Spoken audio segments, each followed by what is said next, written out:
Engkau besok jadi apa, itu tidak tergantung apa-apa, cuma tergantung keputusanmu sendiri. Kalian ingin jadi apa? Kan sering saya sampaikan manusia itu full of potensi. Dalam dirinya penuh potensi macam-macam. Kalian putuskan mau jadi apa, itu pasti kalian bisa. Dan seperti itulah masa depanmu. Kalau kamu tidak narget dirimu apa-apa, ya kamu tidak jadi apa-apa. Tapi kalau kamu ingin jadi sesuatu, ya seperti itu nanti engkau akan menjadi.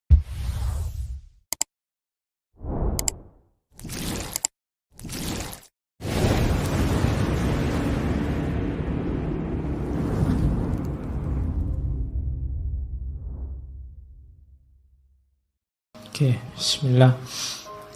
Assalamualaikum warahmatullahi wabarakatuh. Bismillah, kita lanjutkan ngaji kita. Malam hari ini kita ganti sesi.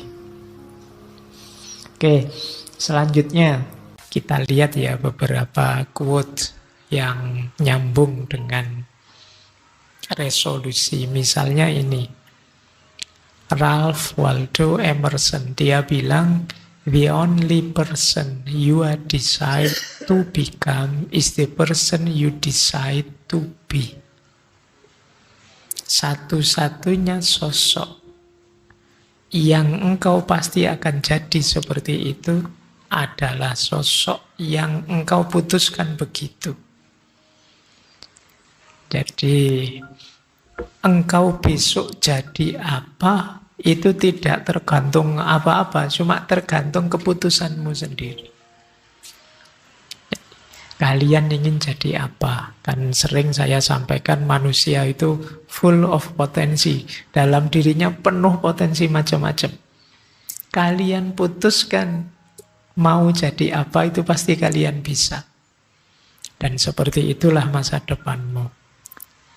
Itu dari quote ini sebenarnya terasa betapa pentingnya model resolusi tadi. Kalau kamu tidak narget dirimu apa-apa, ya kamu tidak jadi apa-apa.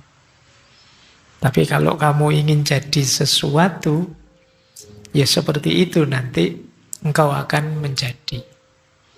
Jadi the only person you are destined to become is the person you decide to be. Satu-satunya sosok seperti apa nanti takdirmu, ya seperti itulah keinginanmu. Jadi inginkanlah. Sering saya bilang kelemahannya teman-teman yang masih muda itu biasanya abai tujuan. Hidupnya masih ingin senang saja, ingin nyaman saja. Tujuan bayanganmu nanti kalau sudah tua. Nanti lah kalau sudah dewasa, sudah lulus, sudah nikah, sudah itu baru-baru kamu. Padahal kalau sudah nikah, terus kamu merasa, wah telat. Sekarang saya sudah sampai di titik ini. Harusnya kemarin-kemarin saya narget diriku.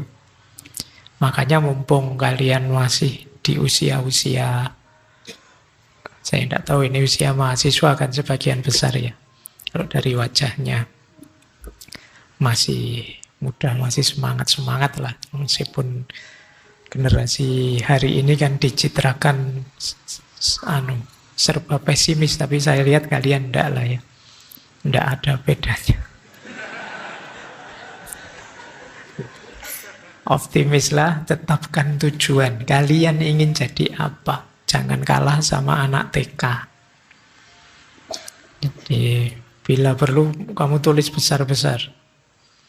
Jadi targetku adalah 10 tahun yang akan datang, aku harus jadi orang seperti ini.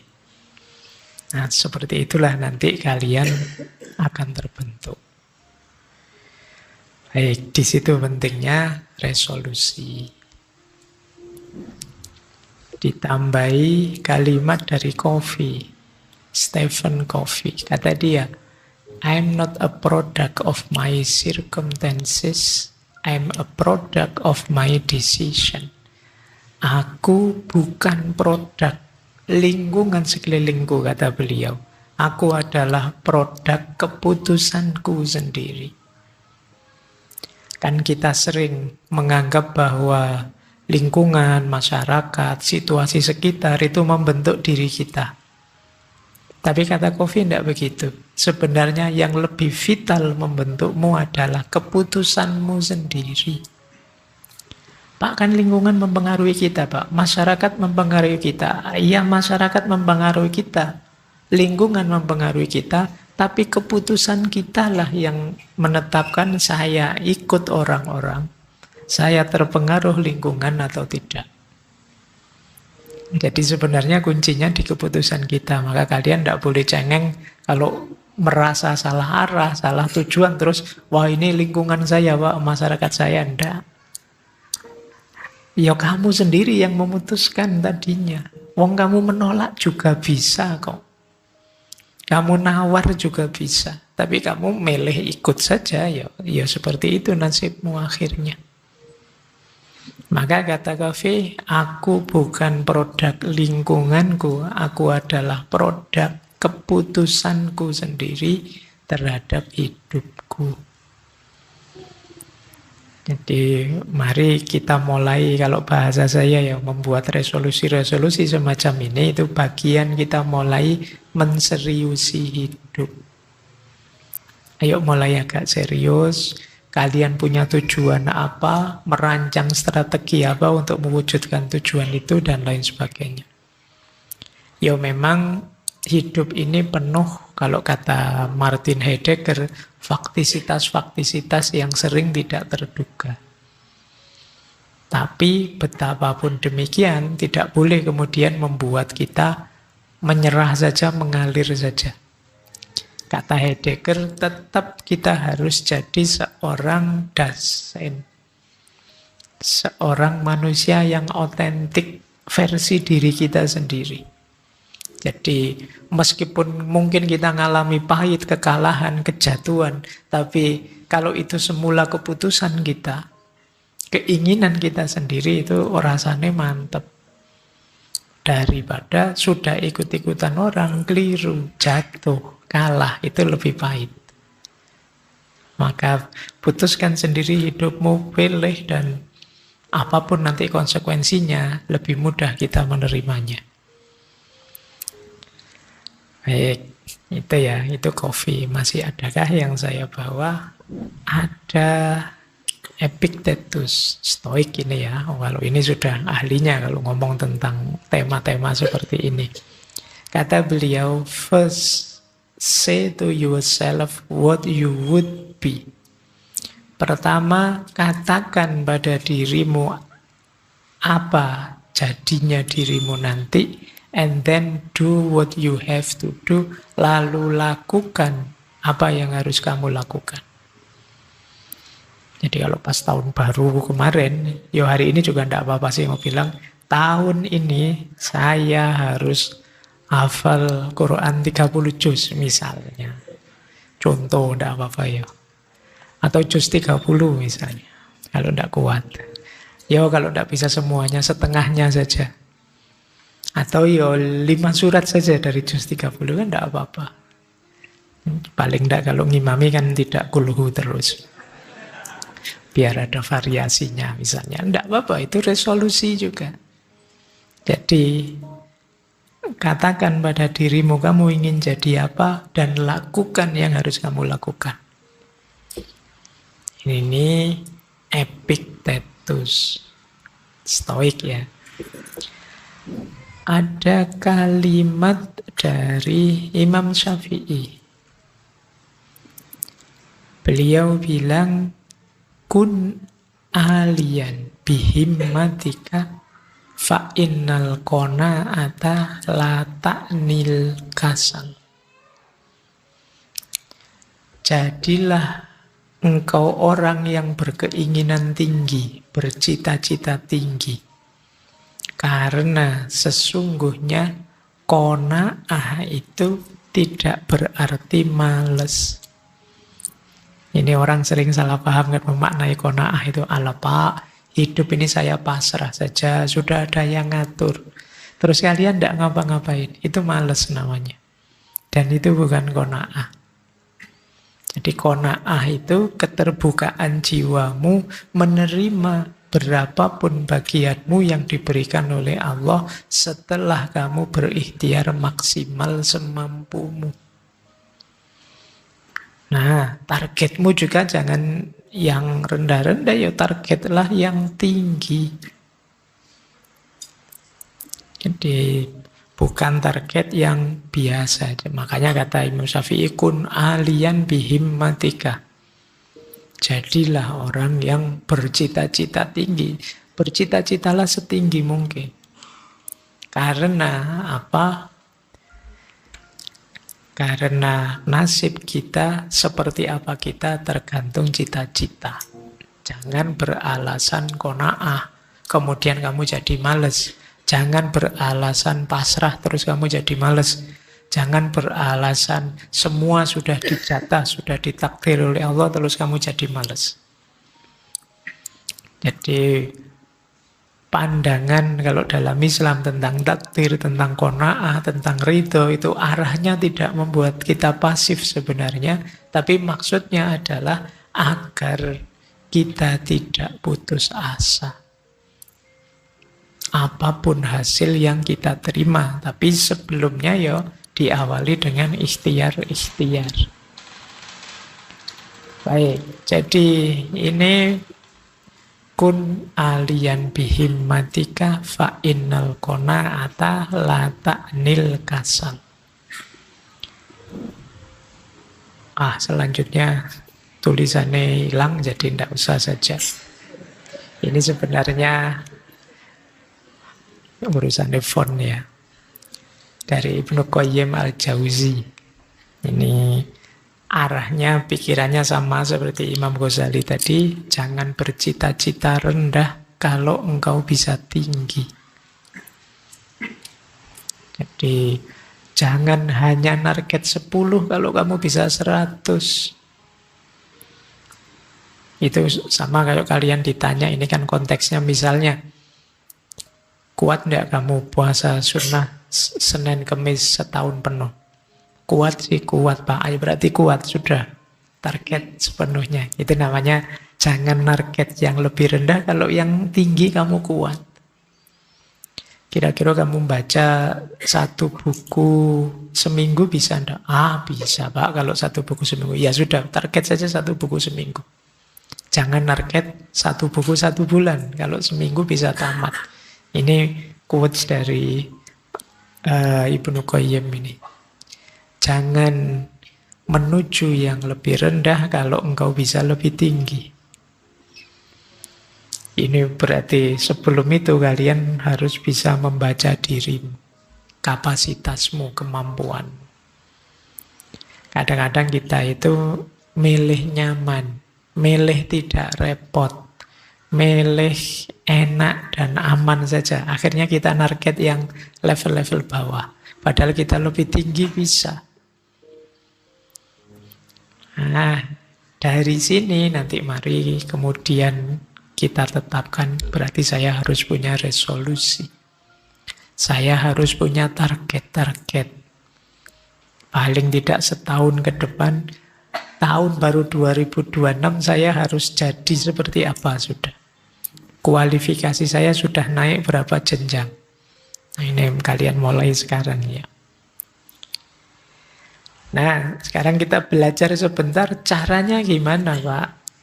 Ada beberapa strategi untuk kita bisa membuat resolusi. Nanti setelah ini silakan teman-teman bikin resolusi sendiri-sendiri.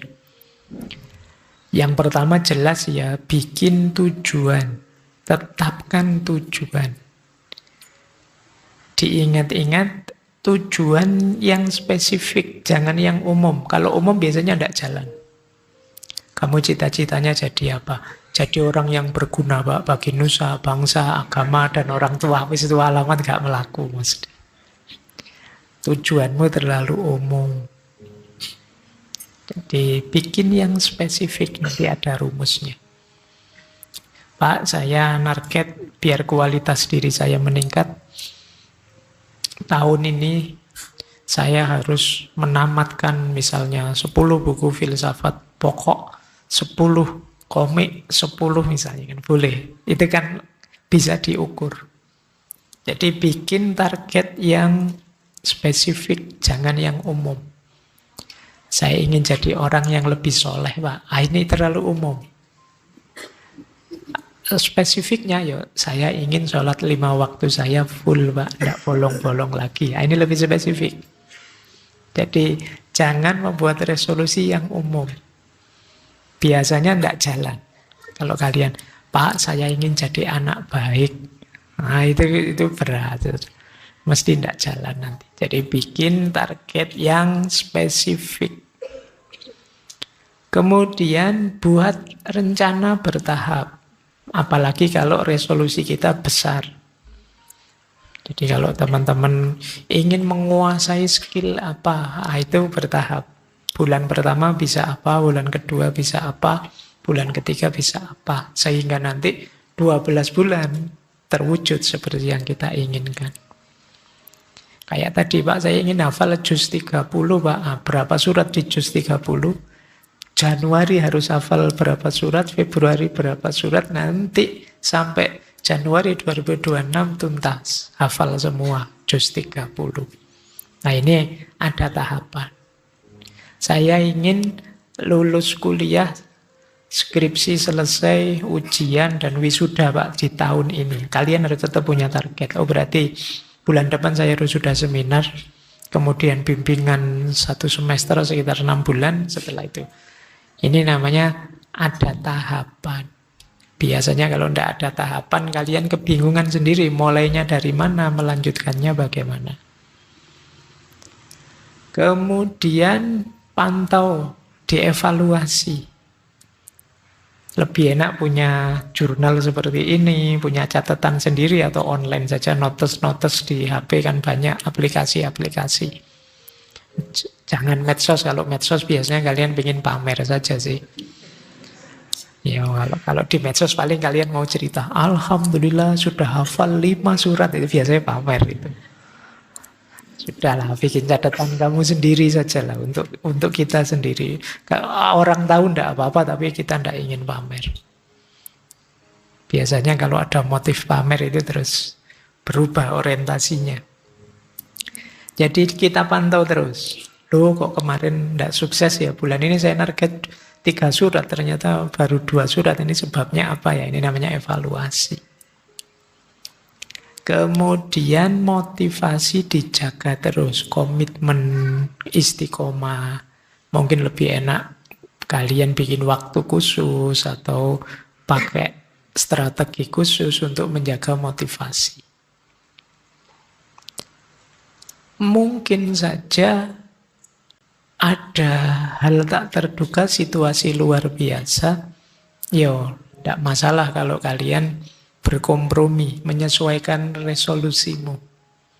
Pak, tidak disangka ternyata saya pinginnya sih lulusnya setahun depan, ternyata tahun ini sudah diancam DO ya, Pak. Terus, nah itu yo harus diatur lagi. Wah, berarti tidak jadi hafalan Qur'annya. Saya pending ya, Pak, untuk ngurusi skripsi yang tahun ini boleh. Jadi fleksibel, tapi tetap disiplin. Tapi jangan cengeng, jangan manja. Jangan karena alasan sepele, alasan simpel, terus resolusi kamu kompromikan. Pak, saya sudah target setiap habis Isya menghafalkan tadi, Pak. Tapi ternyata pas habis Isya itu ada acara TV favorit ya, Pak. Saya itu tidak penting. Kalau yang seperti ini ya kalian jangan berkompromi. Jadi ini fleksibel tapi tetap disiplin. Kemudian rayakan capaian kecil. Rayakan capaian kecil itu, alhamdulillah sudah hafal 1 surat. Beri hadiah dirimu. Kalau biasanya di angkringan habis 2, sekarang boleh 3. Untuk diriku khusus. Nah, ini memberi reward, memberi hadiah. Ini biasanya nambah kamu semangat. Ya, kalian sendiri yang ngatur ya, reward untuk dirimu apa. Apa nambah jam tidurnya ditambah setengah jam, Pak? Boleh. Atau apalah gitu. Silakan kamu kasih ribet sendiri dirimu. Jadi strateginya seperti ini teman-teman ya. Jadi tidak sekedar pokoknya saya harus begini titik. Pastikan itu realistis, kemudian bikin tahapan-tahapannya dalam setahun, pantau mungkin dengan catatan, dengan jurnal atau apa. Motivasi dijaga, jangan cengeng. Mungkin ada perubahan besar yang harus beradaptasi, yo jangan kaku. Kalau ada capaian, rayakan itu dengan gayamu, dengan versimu sendiri. Nah, saya tiba-tiba teringat, mungkin teman-teman pernah mendapat materi ini.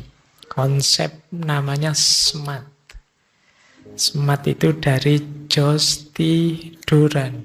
Ini beliau nulis di jurnal Management Review. Teorinya terkenal sekali, dipakai di banyak perusahaan, namanya SMART. Ini artikelnya, judulnya There is a Smart Way to Write Management Good and Objective. Jadi SMART itu singkatan dari Specific, Measurable, Achievable, Relevant, Time Bound. Spesifik itu seperti tadi ya, konkret, jelas, tidak ngawang-ngawang. Jadi tidak ideal yang abstrak, tapi spesifik. Measurable, measurable itu terukur. Ya kayak kita tadi 1 bulan 1 juz Pak saya ingin menghafalkan, atau 1 bulan 1 surat Pak. Ini namanya measurable, terukur. Kalau gagal kan bisa, oh saya tidak mencapai target berarti gagal. Ya, misalnya saya tahun ini bikin latihan sabar Pak. Nah, ukurannya apa? Dalam 1 bulan itu maksimal saya harus marah sekali saja misalnya.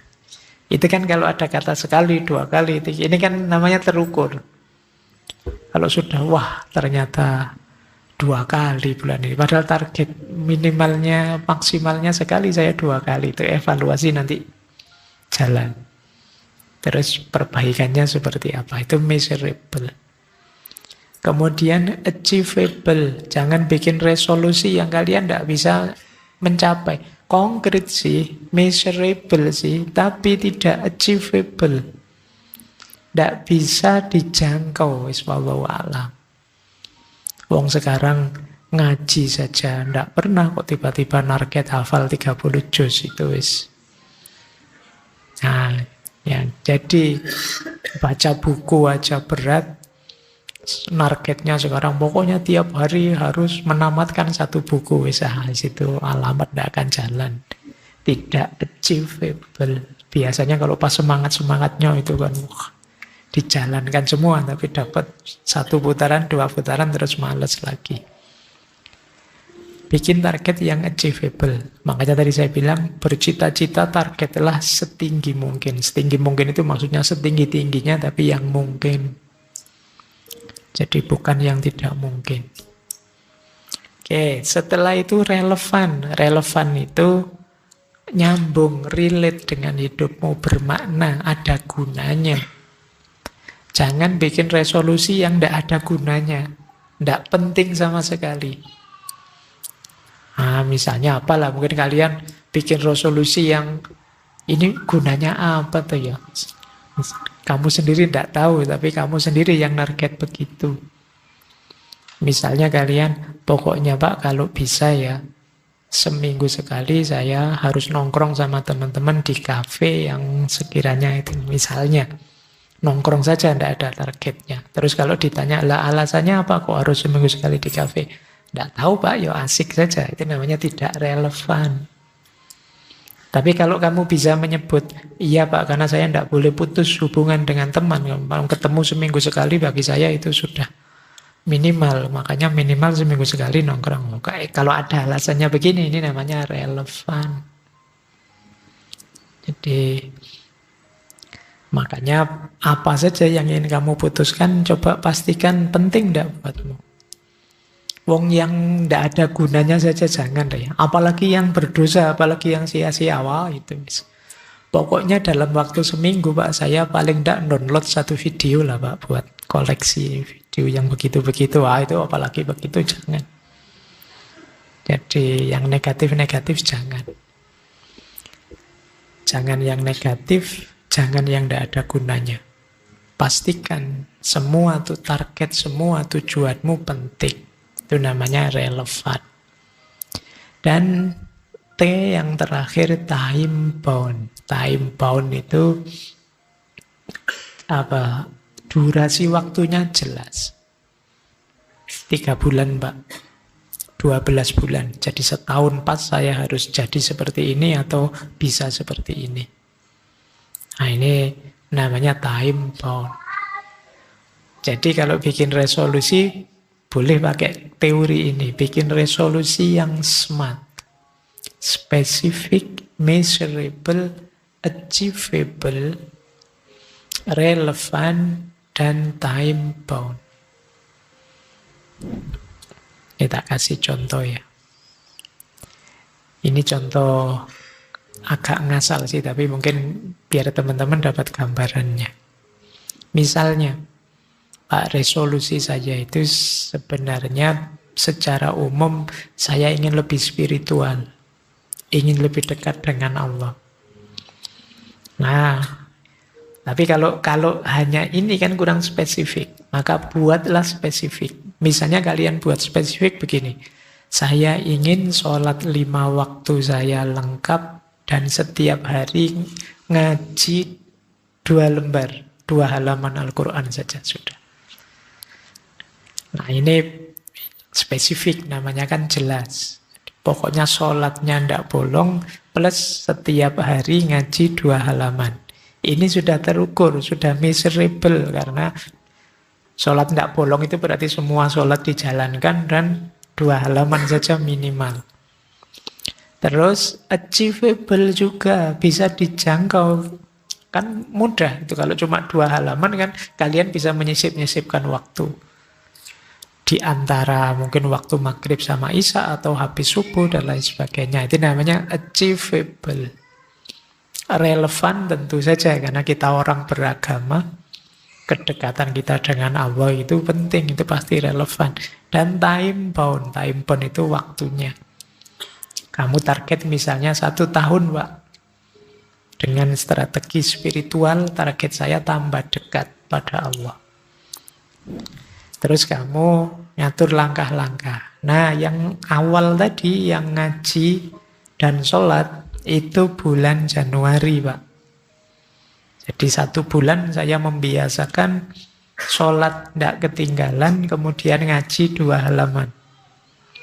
Januari. Februari, Maret, nambah lagi. Ditambah setelah sholat berdoa atau berzikir. 5 menit saja, nggak banyak-banyak. Nggak hafal, yo baca. Nggak bisa baca, yo dengerin headset. Yang penting ada zikirnya. 5 menit. Februari, Maret. Nah, ini 2 bulan.